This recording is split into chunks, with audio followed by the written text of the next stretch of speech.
گھر تشریف لے جاتے ہیں، اس کا مطلب یہ ہے کہ آپ کو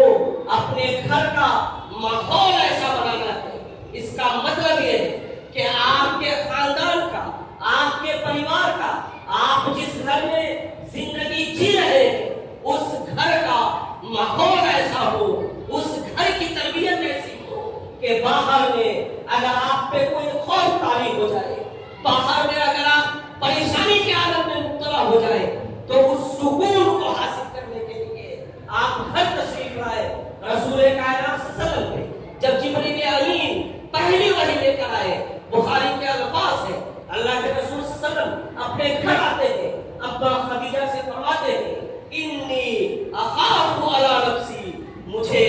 اپنے آپ پر ڈر لاحق ہو رہا ہے، میں خوف و ہراس میں ہوں، مجھے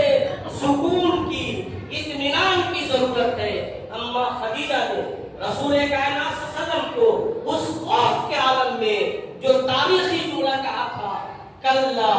ابشر واللہ لا یخزیک اللہ ابدا انک